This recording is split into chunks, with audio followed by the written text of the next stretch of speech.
لله وفق من شاء لطاعته من عباده المؤمنين.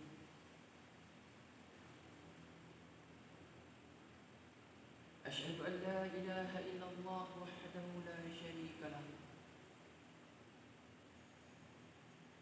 كتب السعادة لمن عمل بشرعه القويم. وأشهد أن سيدنا محمدا عبده ورسوله بعثه الله رحمة للعالمين.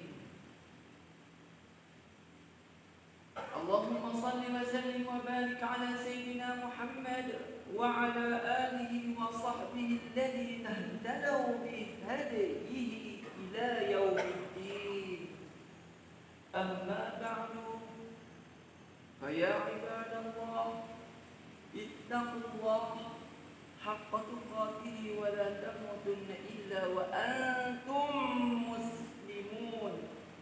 Sidang jemaat yang dirahmati Allah Subhanahu wa taala, marilah sama-sama kita memperkasakan ketakwaan kita kepada Allah Jalla wa Ala dengan menjaga segala tingkah laku dan amalan kita, dari sekecil-kecil perkara sehinggalah sebesar-besar perkara, agar ketaatan kita sentiasa berada di depan sebagai matlamat hidup, dan kemaksiatan sentiasa menjadi peringatan supaya dijauhi dan ditinggalkan. Tinggalkan yang tak apa, takut ada apa-apa. Semoga kita menjadi insan muttaqin dan abrar. Maka tajuk khutbah kita kali ini ialah salam sampul. Menerusi firman Allah Subhanahu wa taala dalam surah An-Nisa ayat yang pertama, a'udzubillahi minasyaitonir rajim. Ya ayyuhan nasu taqu rabbakumul ladzi khalaqakum min nafsin wahidatin wa khalaqa minha zawjaha wa batha minhuma rijalan كثيرا ونساء واتقوا الله الذي تساءلون به والأرحام إن الله كان عليكم رقيبا.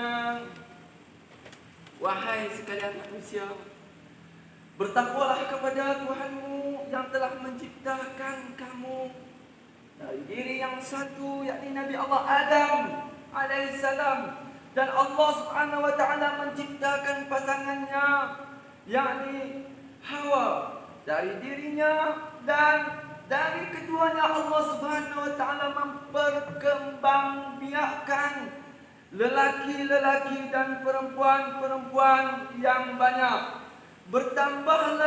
Bertakwalah kepada Allah Subhanahu wa ta'ala dengan namanya yang kamu saling meminta, dan peliharalah hubungan kekeluargaan. Sesungguhnya Allah Subhanahu wa ta'ala selalu menjaga dan mengawasimu. Sidang jemaat yang dirahmati Allah Subhanahu wa ta'ala, musim cuti sekolah ini telah menjelang tiba. Cuti sekolah begitu sinonim dengan musim kenduri kahwin atau walimatul urus.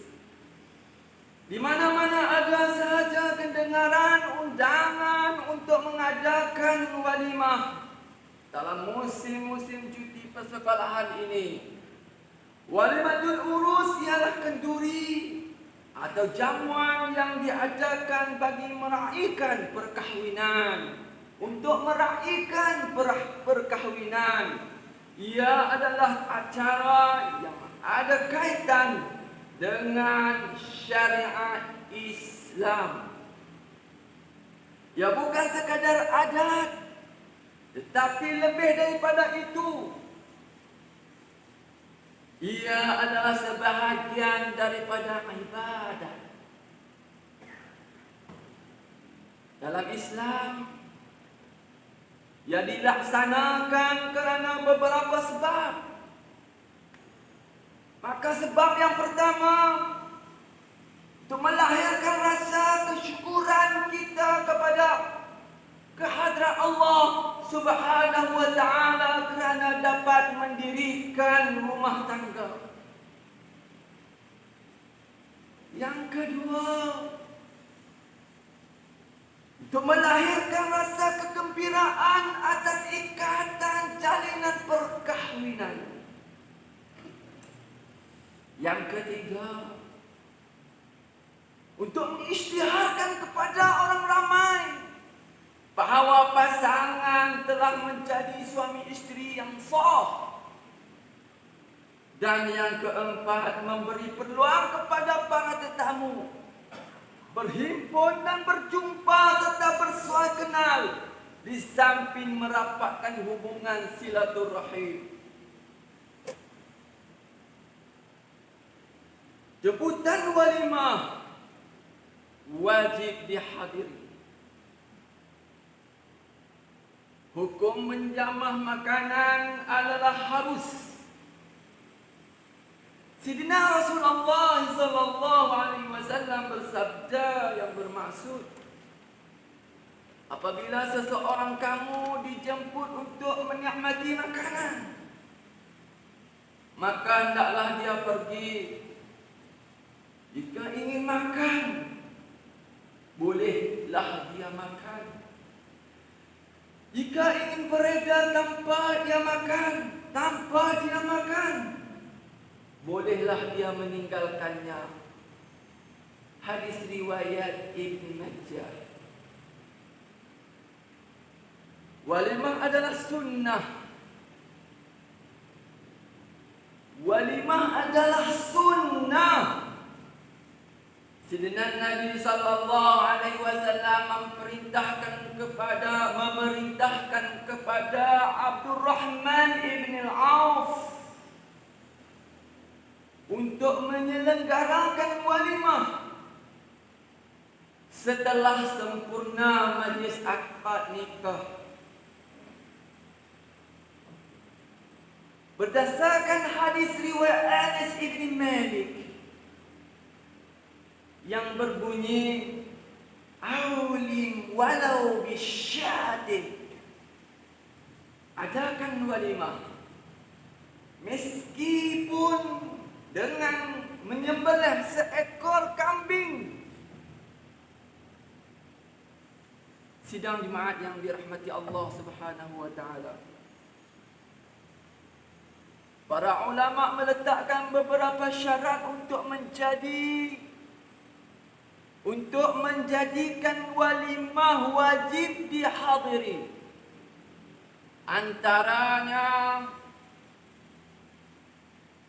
Antaranya yang pertama, kenduri dilakukan tanpa sifat riak dan bangga.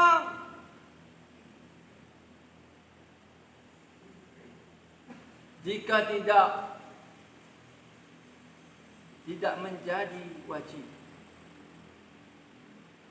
Yang kedua, tidak mengandungi unsur-unsur khurafat atau adat-adat yang membawa kepada syirik. Contohnya memberi jamuan kepada selain daripada manusia dan seumpamanya. Yang ketiga, tidak menghidangkan makanan yang haram. atau mengandungi syubhah. Yang keempat, tidak mengkhususkan jemputan hanya untuk orang kaya-kaya sahaja, sedangkan mereka yang miskin dilupakan. Sayyidina Rasulullah sallallahu alaihi wasallam bersabda yang bermaksud, seburuk-buruk makanan ialah makanan walimah, yakni kenduri yang dijemput hanya untuk mereka yang kaya-kaya sahaja, dengan meninggalkan orang-orang miskin. Hadis riwayat Imam Muslim.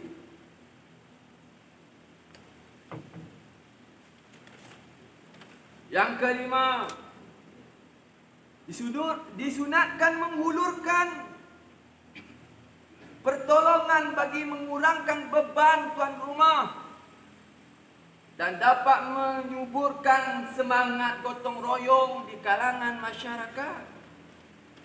Yang keenam, tidak mengandungi perkara-perkara maksiat seperti jamuan khamar, yakni arak dan seumpamanya, dan hiburan yang melalaikan. Yang ketujuh, diadakan secara sederhana, tidak perlu kepada pembaziran. Sesungguhnya membazir itu adalah amalan syaitan. Yang ke-8, jemputan dilakukan untuk menambah kasih sayang dan mengeratkan hubungan. Jika jemputan dilakukan kerana takut kepadanya atau ingin mendapat kedudukan dan pangkat, jemputan itu tidak wajib dihadiri.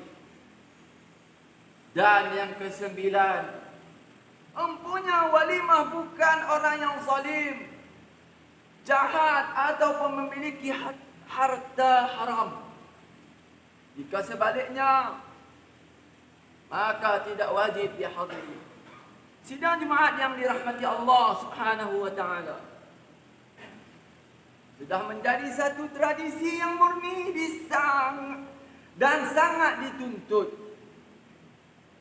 Apabila kita diundang ke majlis walimah, kita akan memberi salam dan menghulurkan tangan untuk bersalaman, berserta sedikit sumbangan yang diniatkan sebagai tumpang kenduri atau salam sampul, seperti mana di dalam tajuk khutbah ini.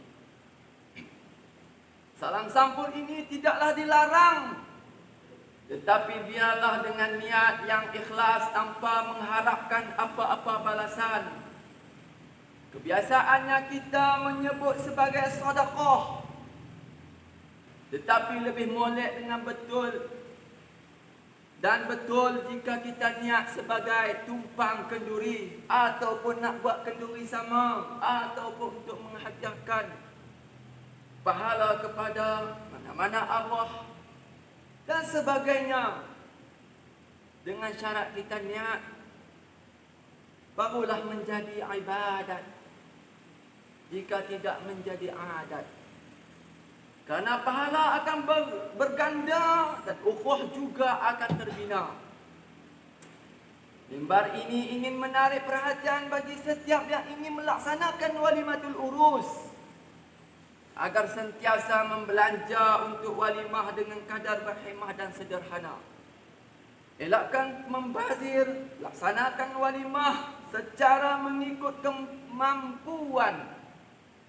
Jangan sehingga sanggup berhutang puluhan ribu semata-mata kerana ingin kan walimahnya nampak gah dan meriah, padahal semuanya dengan cara berhutang, dan pastinya selepas walimah akan terbeban dengan hutang di keliling pinggang.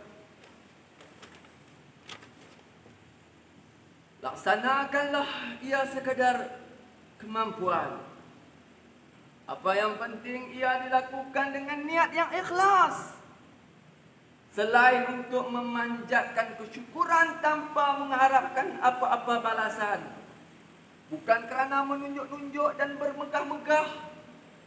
Mudah-mudahan majlis yang diadakan dilimpahi berkat dan keredaan di sisi Allah Subhanahu wa taala. Sidang Jumaat yang dirahmati Allah Subhanahu wa taala.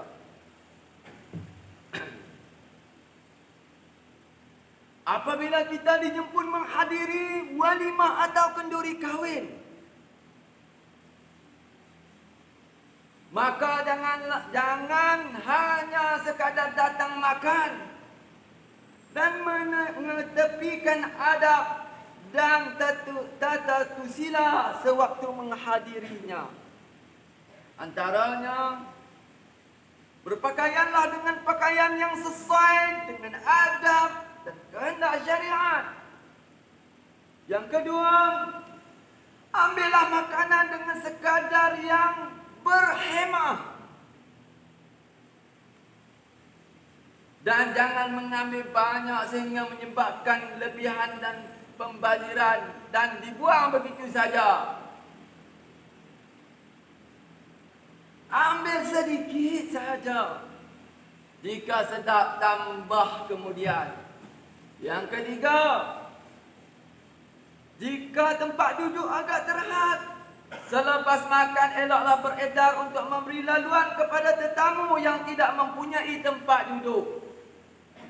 Yang keempat, DJ atau pengacara majlis kenduri yang memainkan muzik yang tidak sesuai dengan majlis walimah kerana akan mengundangkan tetamu-tetamu selain manusia dan menghilangkan keberkatan. Yang kelima, eloklah sebelum beredar dari meja makan, angkatlah pinggan kita dan letakkan di tempat yang dikhaskan kerana petugas mungkin tidak cukup tangan untuk melakukannya disebabkan tetamu yang terlalu ramai. Yang keenam, jika perlu berlama-lama dalam majlis,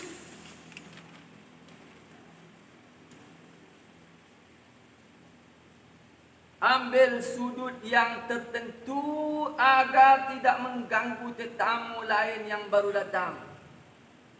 Dan yang ketujuh, ucapkanlah tahniah kepada tuan kenduri dan doa untuknya. Doakan kepada kedua mempelai yang diraikan.